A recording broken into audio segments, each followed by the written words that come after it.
Okay, this wow this week is entitled 100 Days to Your Promotion.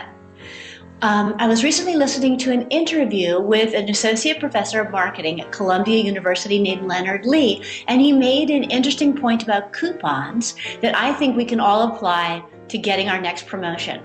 And what he's discovered is that people who are given coupons before they walk in the store will spend more money, whereas people who are given coupons once they are in the store will spend the exact same amount of money they were going to begin with.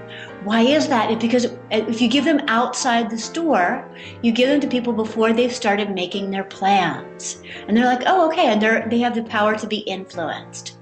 The same is true of your boss. If you want a raise or a promotion in 100 days, you need to start working on that right now. So this week, I'm going to give you 3 must-dos and 3 must-don'ts to get that promotion.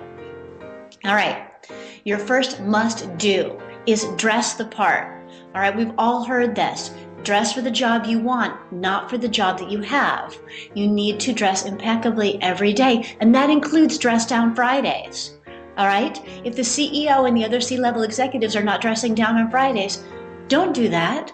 You need to stay dressed up as well, all right? It shows that you're ready to be part of the team. The second thing I want you to do is really begin to speak up. And this isn't just in meetings, all right? I need you to, should you get into the elevator with your CEO, don't just face the control panel like it's going to come to life. All right, you need to speak to your CEO. You don't need to go into a whole big jibber jabber about your weekend or whatever, but good morning, how are you? Goes a long way toward when your boss walks in to talk to him or her about your raise. They're like, oh yeah, I know who that is. They've spoken to me in the elevator, all right? Number 3 is I want you to ask for it. I need you to do that very specifically. I want you to set up a time just to talk about this. I want you to give specific examples of how you've contributed. On this date, I did this. On that date, I led that team. All right, I need you to give concrete examples. And the final thing is I need you to have a figure in mind. If you're asking for a raise, you need to say, this is what I'm looking for. All right, even if for no other reason than to give your boss something to object to. Okay, or I'm looking for something in the range of X to Y. If you don't feel comfortable naming a figure. All right, so now here are your 3 must-don'ts.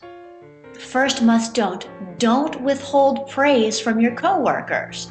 All right, part of being a good manager is being able to lead a team, and part of leading a team effectively is giving people a ton of praise. That was great, good job, thank you so much.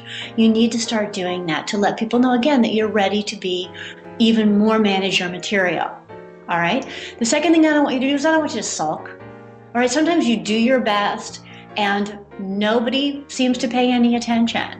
Well, they might not be paying that attention overtly when you do your best, but they are going to start paying attention when you start sulking. All right, everybody notices. So if you're feeling like you're not getting what you want in terms of recognition, try harder. But don't, start coming in late or mouthing off, because that becomes water cooler gossip or something that everybody talks about in the Xerox room. And finally, your must-don't was also a must-do. Your third one is ask for it. What I don't want you to do is to tag it on to another request, okay? It's going to freak your boss out if you're talking about something else and you say, oh, by the way, I want a promotion, okay? He or she is going to feel like you snuck up on that. The second thing I don't want you to do is I don't want you to say, well, so-and-so got a promotion, so why can't I have a promotion? All right? No one cares about your feelings. You need to give me examples of what you did to contribute. And the third thing I need is, again, I need you to have that specific figure in mind. Because if you say to your boss, I want a promotion, and he or she says to you, well, what are you looking for? Now's not the time for you to choke. All right? So have that figure in mind. You have 100 days. Now's your time to start influencing. Good luck, and please do let me know how it all turns out.